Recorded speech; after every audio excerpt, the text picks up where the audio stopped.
Thank you, members of the choir, for that beautiful anthem, a familiar one that we have sung and heard and experienced in past years, evoking memories of Thanksgivings where people gathered, family and friends together. A ritual that we get ready to embark on and celebrate and mark this week, though we may not be able to gather in person. Our spirit is still strong and connected to one another. Americans have been celebrating this ritual of Thanksgiving for nearly 4 centuries, commemorating that dinner in November 1621. We know that story well, or think we do. Wearing funny hats, large belt buckles, and clunky black shoes, the pilgrims of Plymouth gave thanks to God for all their blessings demonstrated by the survival of their fragile settlement. The local native people, the Indians, supporting characters who generously pulled the pilgrims through the first winter and taught them how to plant corn, joined the feast with gifts of meat. A jolly good time was had by all before things quietly took their natural course. The colonies expanded, the native people gave up their lands and chose to live on reservations, and the seed of collective governance found in the Mayflower Compact bloomed into the greatest gift that the world has ever received: American democracy. Now, almost none of this is true. As David Silverman points out, in This Land is Their Land, the Wampanoag Indians, Plymouth Colony, and the Troubled History of Thanksgiving. He shares that the first Thanksgiving was more of a rejoicing than a thanksgiving in pilgrim terms. It was a party, not a prayer, and was full of people shooting at things. The Indians were Mashpee Wampanoags led by Usamekin, often called Massasoit, which was a leadership title, their name, who showed up in strength with 90 people without invitation, concerned that the settlers were under attack because of all the gunfire that they heard. The group may have feasted on turkey, but they also ate fish, eels, and boiled cornmeal mixed with vegetables and meats. They really could not understand each other and therefore were really suspicious of each other, and eventually an uneasy truce settled in as they hung out with each other for 3 days. That's the story.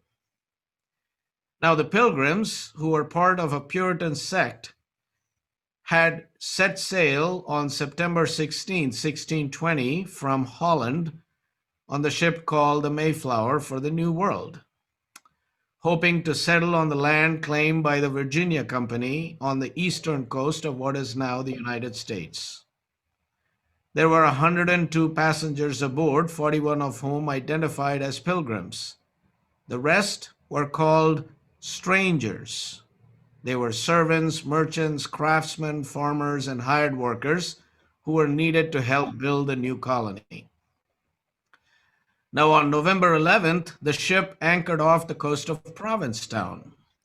And when they realized they were outside the boundaries of Virginia, some of the strangers felt the contract with the Virginia Company was annulled. And according to the editors at History.com, the defiant strangers refused to recognize any rules since there was no official government over them. Pilgrim leader William Bradford later wrote, "Several strangers made discontented and mutinous speeches." End of quote. Now, hoping to quell an uprising, the Pilgrims created a covenant, a set of laws accepted by majority agreement that would govern their relationships in the New World. 41 of the adult males signed the agreement, including 2 indentured servants. The Mayflower Compact, as it was later called, laid out that the colonists were subjects of King James and would remain loyal to his reign, despite their desire to self-govern. The laws, ordinances, acts, constitutions, and offices created for the colony were for the good of all, and all would abide by them. Together, they would create one society and work together in order to further it, and their Christian faith would be the model by which they lived. Now, the Mayflower Compact has been credited as the founding document that inspired the Cambridge Platform in 1648, that formed the foundational document for Unitarians, and it also is said to have influenced the Declaration of Independence and the Constitution of the United States. It is a main reason why people insist we were founded as a Christian nation. It is also pointed to as the birthplace of democracy in the New World, with the people creating laws together, electing those who would lead, and eventually, when the colony's boundaries grew too far for everyone to get to a meeting, men would be elected to represent different areas and speak for their communities. Now, the creation and signing of the Mayflower Compact is a testimony to the biases that permeate our society to this day. The idea that the colonists had a right to own and work on the land lived on by the Mashpee Wampanoag for over 12,000 years, and not even part of the land rights of the company with which they had contracted, is an example of the 19th century idea of manifest destiny that propagated the nation, that the US is divinely destined to expand its dominion and spread capitalism and democracy around the world. The fact that only 41 men signed a compact that would control the behaviors of not only them, but the women, children, servants, and strangers who would live with them. That there was no thought to the indigenous populations already living on the land, their laws, their traditions, their culture, or their rights. You see, the overall history of relations between the colonists and the native peoples is a history of annihilation of the indigenous peoples and the unchecked plundering of natural resources. In 1970, Wamsutta Frank James, a Wampanoag leader, was invited to deliver a speech to commemorate the 350th anniversary of the Mayflower. The planners asked to see James's speech in advance, and when it turned out that his views were based more on history than mythology, the planners uninvited him from the occasion. Now, in his undelivered speech, James said, and I quote, "This is a time of celebration for you, celebrating an anniversary of a beginning for the white man in America, a time of looking back, of reflection. It is with a heavy heart that I look back upon what happened to my people." He continued, "History gives us facts, and there were atrocities, there were broken promises, and most of these centered around land ownership. Among ourselves, we understood that there were boundaries, but never before had we had to deal with fences and stone walls. But the white man had a need to prove his worth by the amount of land that he owned. And so, down through the years, there is a record after record of Indian lands taken and in taken reservations being set up for him upon which to live." And then he says, "History wants us to believe that the Indian was a savage, illiterate, uncivilized animal. A history that was written by an organized, disciplined people to expose us as an unorganized and undisciplined entity. Two distinctly different cultures met. One thought they must control life. The other believed was to be enjoyed. Life was to be enjoyed because nature decreed it." James also called for a protest, articulating that the day should be called a day of mourning for indigenous peoples, which is what is observed to this day, and this year marks the 50th anniversary of the day of mourning. His speech ended with the acknowledgement that the Wampanoags and other indigenous peoples still have the spirit, the will, and the determination to regain the position in this country that is rightfully theirs. His words.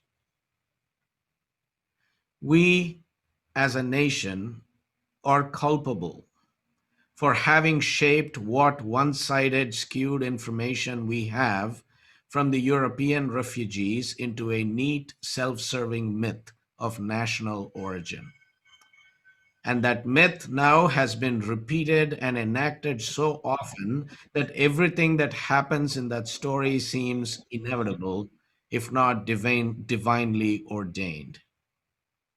Thanksgiving, therefore, presents us with a challenge.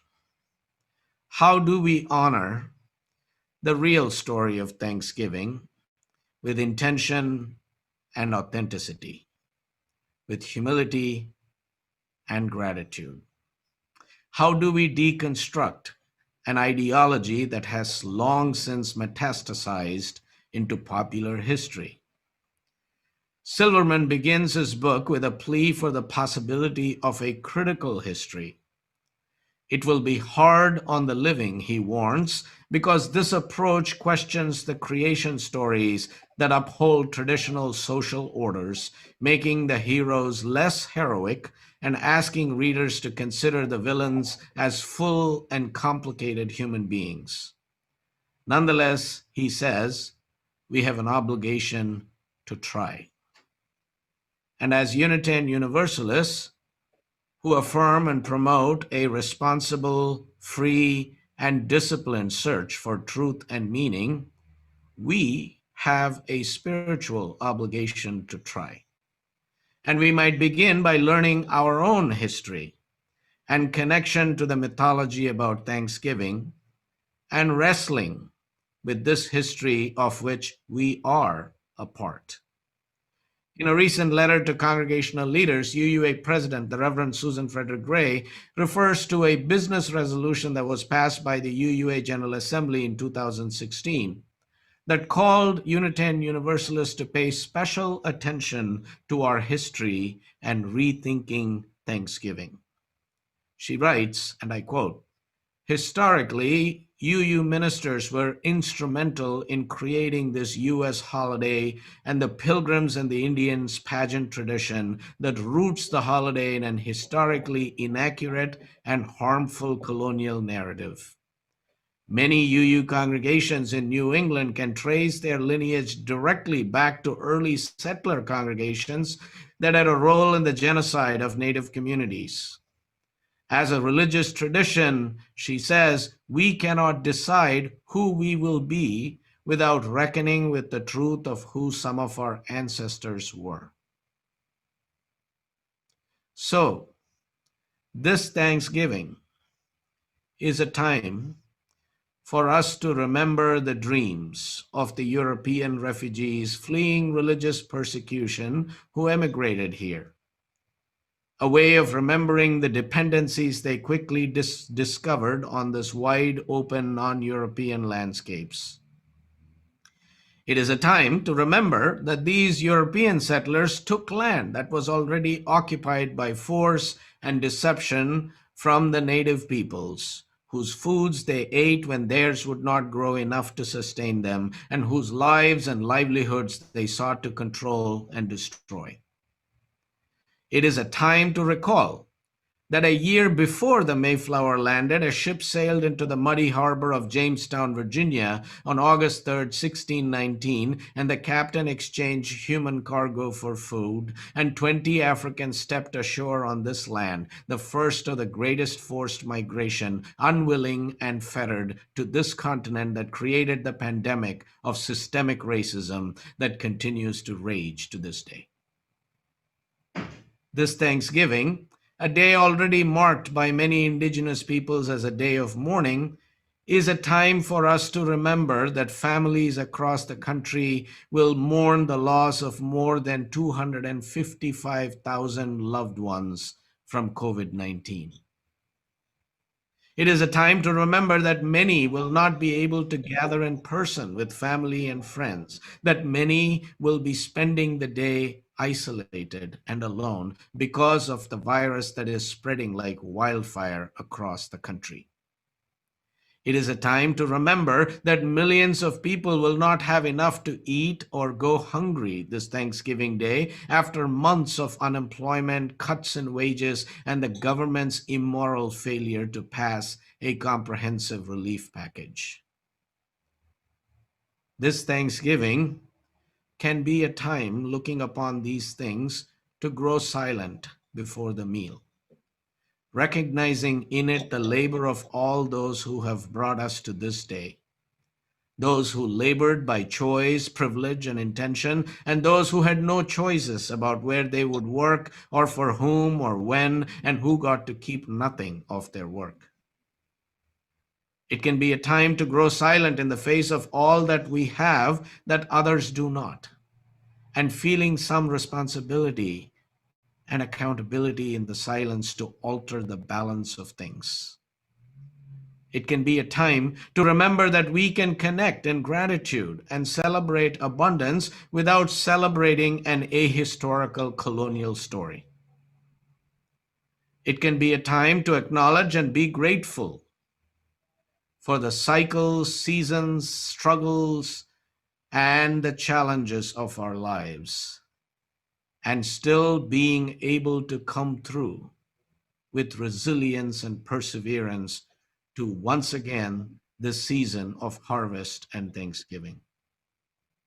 And it can be a time to work on a new covenant, a new social compact, which is more inclusive, more just, more compassionate, and more equitable.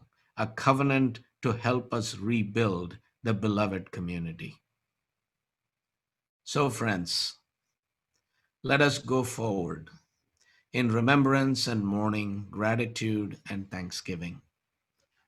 Let us give thanks for all that we are and have. Let us give thanks for our families and our friends. Let us give thanks to our liberal religious faith that challenges us daily to live lives of integrity, honesty, compassion, and service. Let us give thanks to our spiritual home that nurtures and supports us in the midst of a pandemic with opportunities to grow together authentically and be a welcoming and inclusive community. With a thankful spirit, let us muster the courage and resolve to overcome our fears and to open our hearts, our hands, and our lives to one another to bless this world. Let us be persuaded to find new ways to house the houseless, to feed the hungry, to welcome the stranger, and not succumb to a gospel of apathy, scarcity, and self absorption. Let our gratitude flow from our deep capacity and will to lean into liberation and unleash love.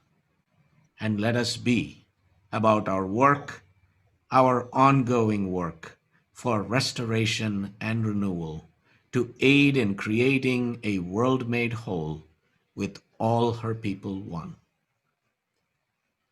Wish you a safe, healthy, and a fulfilling Thanksgiving. Amen. Blessed be.